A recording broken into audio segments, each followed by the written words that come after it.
Docente, buenas, me presento, soy el alumno Antonio Josep Loaiza Chambilla y durante la presente exposición voy a hablar sobre la empresa Alicor. Para entender una empresa, primero debemos saber cuál es su misión y cuál es su visión de la empresa. Bueno, su visión es transformar mercados mediante marcas líderes y experiencias extraordinarias para los consumidores, buscando innovar y generar valor en la sociedad. Bueno, y su misión ser líderes en los mercados donde compiten y ser la empresa de mayor demanda de alimentos masivos a nivel mundial. Vamos por su gestión estratégica. Bueno, a pesar de ser un líder regional con cifras imponentes tanto dentro como fuera del país, aún no logra una estrategia de futuro clara. Tampoco hay un enfoque fuerte en diferenciación en valor, solo en volumen, lo cual en un mercado tan saturado como el actual, eso resulta una estrategia muy débil. Y desde mi punto de vista, si no replantea su visión y no la adapta de una manera real a los cambios del entorno, podría enfrentar serias pérdidas a mediano plazo. Aquí vemos una foto del señor Gonzalo Uribe Alvarez, quien asumió el cargo el 1 de noviembre del año 2025. Bueno, esto que genera aquí es un crecimiento sin futuro. Bueno, Alicor presenta como una empresa que a pesar de mover más de 11 mil millones de soles de ventas anuales, no logra ni siquiera construir una estrategia con visión de futuro clara. Su crecimiento ha sido principalmente por adquisiciones agresivas. Sin una integración efectiva, prácticamente el 65% de sus ingresos proviene del mercado peruano. Su plan estratégico de 2023-2025 carece de claridad frente a los riesgos tecnológicos y ambientales actuales. Inclusive es preocupante que frente al avance digital y la competencia emergente como los startups del sector alimenticio con propuestas más disruptivas, Alicor ni siquiera muestra una estrategia agresiva o reconversión o inclusive reposicionamiento. Un análisis profundo nos dice que las vulnerabilidades críticas amenazan su liderazgo. Vamos por la gestión de operaciones. Bueno, Alicor mueve más de 40 plantas de producción en la América Latina. Cuenta con más de 7.000 empleados operativos. Sin embargo, su asistencia logística sigue teniendo un hueco que lo hacen vulnerables ante eventos externos. Y la verdad, desde mi punto de vista, su operación, aunque fuerte en volumen, ni siquiera está alineada a una filosofía de mejora continua. Eso los puede dejar atrás frente a competidores que ya usan la inteligencia artificial dentro de su cadena alimenticia. Un motor potente pero ineficiente. Eso es lo que es prácticamente el licor. Bueno, es una vulnerabilidad logística. El 78% de la distribución depende netamente del transporte local terrestre. Esto prácticamente lo hace vulnerable ante los paros y conflictos sociales, de una brecha tecnológica, una ausencia de tecnología de trazabilidad o las IoT y sistemas de planificación avanzadas a nivel total. Recordemos que las IoT son el Internet de las cosas, que prácticamente son equipos de software, sensores, conectividad para intercambiar información dentro de una intranet o inclusive de una externet. Tiene inclusive procesos obsoletos, se mantiene procesos semimanuales en líneas críticas como aceites y harinas, en un contexto donde la automatización actual es clave. Ya estamos prácticamente en la industrialización. Inclusive tiene una pérdida de eficiencia. Se perdió el 9% de su operatividad durante la crisis del COVID-19. Esto que demuestra una falta de resiliencia. Esa es una consecuencia de su ineficiencia logística. Ahora, su gestión financiera. La falta de visión financiera estratégica puede llevarla a un escenario de liquidez en caso de choques externos severos, sin control de riesgos ni diversificación en sus finanzas que no están preparadas para una economía global cada vez más volátil y cambiante.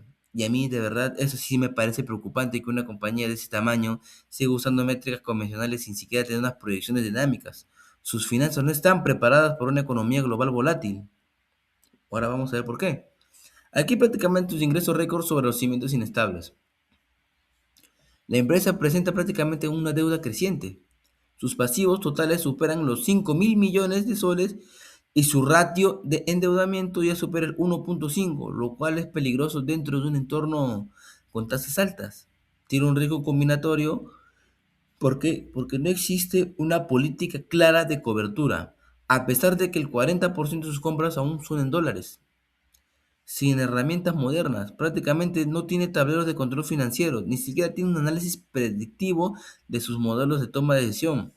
Aldicor prácticamente ha reportado que sus ingresos, que son de más de 13 mil millones de soles en este año 2022, lo cual muestra un tamaño considerable, pero eso no implica una buena gestión financiera.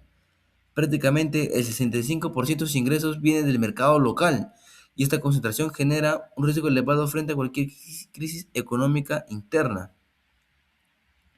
Y prácticamente sin herramientas, me parece algo absurdo que una compañía de ese tamaño siga usando métricas convencionales sin proyecciones dinámicas. Vamos por su gestión de recursos humanos.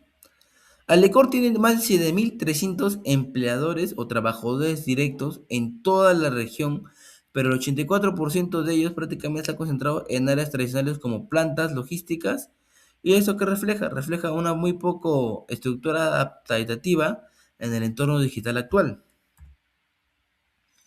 Recordemos que prácticamente una estructura humana desconectada del futuro digital, eso es lo que lo resume esto. Una fuga de talento. La rotación anual supera el 14%, especialmente en posiciones técnicas. Cuando uno rota constantemente el personal, obviamente el técnico que va a entrar no va a saber cómo hacer el trabajo de una manera eficiente. Un trabajo no se puede dejar de un momento a otro.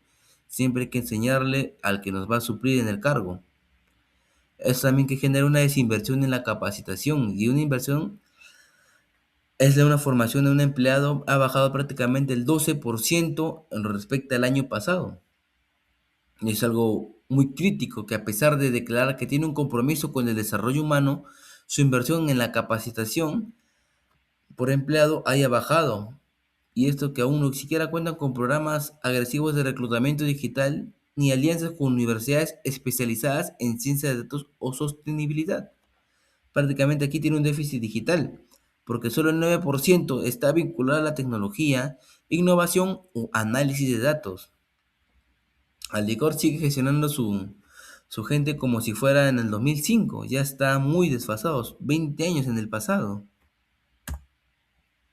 Ahora, en su gestión comercial, Aldecor maneja más de 150 marcas, y ocupa liderazgos de varias categorías de consumos masivos, pero su estrategia comercial aún se siente desfasada frente al comportamiento actual del consumidor. Y esto es prácticamente sigue anclada a un retail físico y no reconoce que el consumidor actual exige la inmediatez de la experiencia. Y esto es una coherencia multicanal. Si no, seguirá perdiendo prácticamente terreno frente a marcas que están emergiendo y tienen contacto directo con su clientela. Comparemos el liderazgo en el canal físico con una irrelevancia en el digital. Bueno, tiene una realidad que es un marco tradicional, que es lo que quiere decir que el 70% de sus ventas ocurren en canales tradicionales, en canales físicos, y más sus 150 marcas son un enfoque en volumen. ¿Y esto qué nos deja? Nos deja en una total oportunidad de pérdida digital, porque el 6% de su venta provienen del canal digital, que es menos del 10%. Inclusive el 2% de ventas proviene del e-commerce propio. Esas campañas, si siguen enfocadas en cobertura y volumen, sin siquiera apostar fuerte por una segmentación o una personalización, lo cual lo desconecta a las audiencias jóvenes que ya no responden a una publicidad genérica, que no es lo mismo que una publicidad que te muestran en la tele o en la radio, en un periódico, algo que la tecnología está presente, que tenemos las redes sociales, tenemos YouTube, tenemos Facebook, Twitter, que nos abundan de anuncios. Y eso ahí el licor prácticamente tiene casi una ausencia total en ello. Ahora, una gestión de tecnología de la información. Bueno, aquí lo que le falta es una implementación de un sistema robusto de inteligencia artificial. Ni siquiera tiene un machine learning, lo que impide una predicción efectiva al comportamiento del mercado de los consumidores. Ahora, ¿qué es un machine learning? Bueno, es una pequeña rama de la inteligencia artificial que permite a las computadoras aprender de los datos, identificar patrones y así tomar decisiones con unas predicciones de una forma automática. Prácticamente es una máquina que trabaja 24/7 sin necesidad de la intervención humana y es prácticamente agiliza los procesos. Tiene una transformación digital más decorativa que estratégica. Ahora, ¿por qué digo esto? Bueno, la brecha tecnológica tiene una baja inversión. La inversión de la tecnología de inversión no supera ni siquiera el 1,4% de los ingresos totales, inclusive según su propio reporte. Eso es lo cual, si entre su reto que se lo plantea es un punto muy bajo. La brecha tecnológica, que es la automatización limitada. Solo el 22% de las unidades de negocio cuentan con automatización integral. El 22%, casi nada. ¿Esto qué lo deja? Lo deja vulnerable frente a amenazas crecientes. O sea, su modelo tecnológico sigue siendo reactivo y no preventivo. También que presenta una vulnerabilidad humana. Bueno, el 41% de los empleados administrativos ni siquiera recibió una formación en ciberseguridad, según su propia memoria anual. Y ojo que la ciberseguridad es un punto muy clave. Uno nunca sabe qué es lo que puede estar, qué información puede estar dando a sus colegas, amigos, y eso prácticamente es un delito de infidencia, quieran o no. Bueno, también tiene una brecha tecnológica en la falta de inteligencia artificial y analítica. Como dije antes, no tiene un machine learning, no tiene con qué predecir lo que son los futuros enfoques a tener. Y prácticamente no. Su enfoque en la transformación digital es más decorativo que estratégico. No hay una visión a largo plazo ni un plan sólido que articule sus procesos y tecnología. Ahora, un gobierno corporativo y responsabilidad social. En este caso, la empresa tiene una estrategia de sostenibilidad que incluye ejes como nutrición, inclusión y medio ambiente, pero gran parte de sus acciones no están ni siquiera alineadas con indicaciones globales exigentes. Muchas de sus acciones en responsabilidad social responden más a una lógica reputacional que a un compromiso genuino con el desarrollo sostenible. Prefiere quedar bien, en resumen. Bueno, ¿qué conclusiones podemos llegar a esto? Aquí hay cuatro conclusiones muy importantes. Alicor tiene recursos, capacidades y presencia regional, sí, pero sigue sin demostrar una estrategia integral que responda con firmeza a los retos reales de su entorno. Una gestión financiera que no existe un enfoque moderno basado en datos ni escenarios predictivos, lo que lo deja prácticamente vulnerables ante entornos volátiles como el actual, ¿no? Sus decisiones en tecnología siguen siendo lentas, su modelo comercial está enfocado en el pasado y su estructura de gobierno prácticamente carece de diversidad y participación efectiva. No hay ni siquiera la cultura digital, no hay innovación a ritmo competitivo y las decisiones estratégicas ni siquiera muestran una lectura actualizada del mercado digital. Sigue atrasado.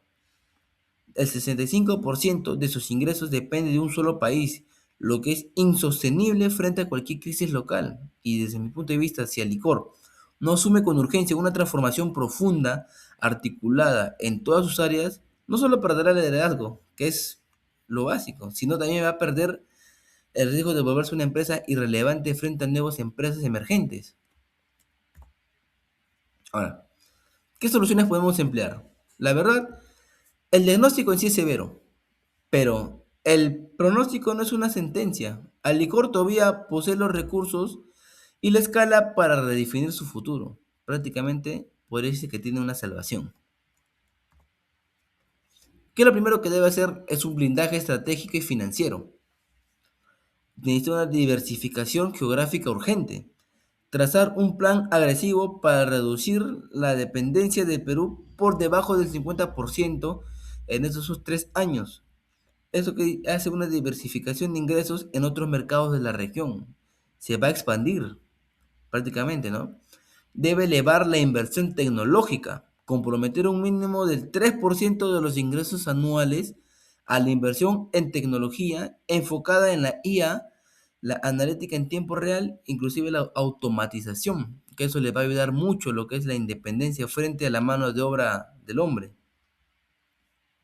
Necesita una modernización financiera, implementar el sistema robusto de análisis predictivo y escenarios para la toma de decisiones. Prácticamente necesita un buen machine learning.